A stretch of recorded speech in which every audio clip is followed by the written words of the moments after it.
नमस्कार।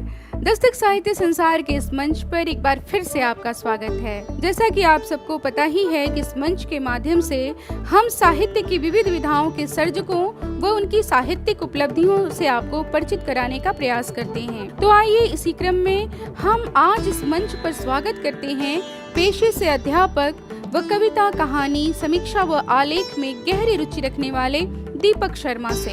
दीपक ने काशी हिंदू विश्वविद्यालय से हिंदी साहित्य की शिक्षा ग्रहण की है। रामपुर केराकत जौनपुर के रहने वाले हैं और वर्तमान में बेसिक शिक्षा विभाग वाराणसी में सहायक अध्यापक के पद पर कार्यरत हैं।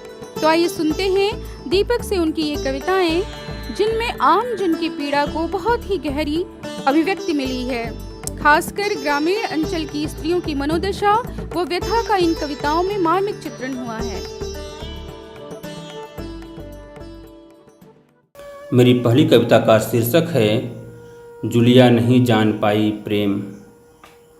जुलिया जवान हो चुकी है, प्रेम करने की उम्र में वह उठाती है गोबर, माँ के साथ मनरेगा में करती है मजदूरी, बाबू बाबुआनों की काटती है गेहूँ, ढोती है बोझा, रोपती है धान, काटती है सरसों, खींचती है सगड़ी, शादी ब्याह में उठाती है पत्तल, धोती है जूठे बर्तन, पर नहीं सोचती कभी प्रेम, पर नहीं सोचती कभी प्रेम।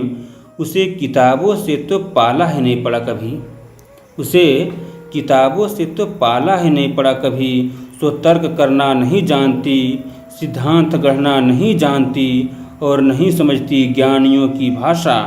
उसके नानी के यहाँ से फ़ोन पड़ोस के मोबाइल पर ही आते हैं, उसके नानी के यहाँ से फ़ोन पड़ोस के मोबाइल पर ही आते हैं। मैंने उसे न कभी हंसते देखा है न रोते देखा है, देखता हूँ उसे हमेशा जीवन के प्रति उदासीन, देखता हूँ उसे हमेशा जीवन के प्रति उदासीन।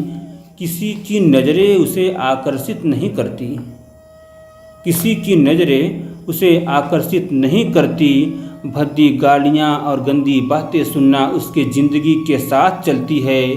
नहा धोकर कभी ठीक ठाक कपड़े पहन लेती है तो छुछमाछर गिद्ध लड़के उसके आस पास रेवछियाने लगते हैं, पर नहीं करता कोई उससे प्रेम, पर नहीं करता कोई उससे प्रेम। स्कूटी से स्कूल जाती लड़कियों सी ललक नहीं उसमें, स्कूटी से स्कूल जाती लड़कियों सी ललक नहीं उसमें। न ही मन में आया कभी बाहों में बाहें डालकर किसी प्रेमी के साथ पार्क में बैठने का सपना। सच तो यह है कि सपना देखने का अवसर ही नहीं मिला उसे, जैसे कोख में ही किसी ने मिटा दी हो उसके भाग्य की रेखा, जैसे कोख में ही किसी ने मिटा दी हो उसके भाग्य की रेखा। जुलिया जवान हो चुकी है, जुलिया जवान हो चुकी है, किंतु नसीब नहीं होता उसे माहवारी में पैड। उसकी देह पर वही कपड़े हैं जिसे बाबू बाबुआनों की बेटियां सैकड़ों बार पहनकर देह से उतार चुकी होती हैं। उसकी देह पर वही कपड़े हैं जिसे बाबू बाबुआनों की बेटियां सैकड़ों बार पहनकर देह से उतार चुकी होती हैं। जुलिया की माँ ने शादी की सिर्फ पहली रात जाना था प्रेम, जुलिया की माँ ने शादी की सिर्फ पहली रात जाना था प्रेम। महसूस किया था माथे पर चुंबन, उसी दिन वह पहनी थी अपने जीवन काल का सबसे सुंदर वस्त्र, लगाई थी माथे पे बिंदी, बालों में जूरा, आँख में काजल, हाथ में मेहंदी, पैरों में महावर। किंतु अब तक जुलिया नहीं जान पाई किसी प्रेमी का निश्चल प्रेम, किंतु अब तक जुलिया नहीं जान पाई किसी प्रेमी का निश्चल प्रेम। और मेरी दूसरी कविता का शीर्षक है मेड़ बनाती धनिया।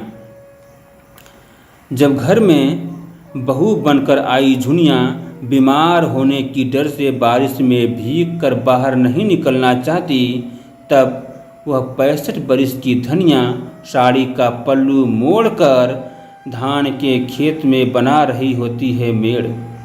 खेत का पानी कहीं दूसरे के खेत में न उतर जाए, इसलिए वह चलाती है जल्दी जल्दी अपना झुर्रियों वाला हाथ वह घंटे 2 घंटे तक काम में लगी रहती पर नहीं थकती। उसे धान रोपने या खेत से पानी उतर जाने से ज़्यादा चिंता है घर में नाती पोतों के पेट भरने की। उसे धान रोपने या खेत से पानी उतर जाने से ज़्यादा चिंता है घर में नाती पोतों के पेट भरने की, उनकी पढ़ाई और दवाई के खर्च की, क्योंकि वह जानती है कि परदेश में रहने वाले गोबर की कमाई से परिवार का खर्च नहीं चलने वाला है। क्योंकि वह जानती है कि परदेश में रहने वाले गोबर की कमाई से परिवार का खर्च नहीं चलने वाला।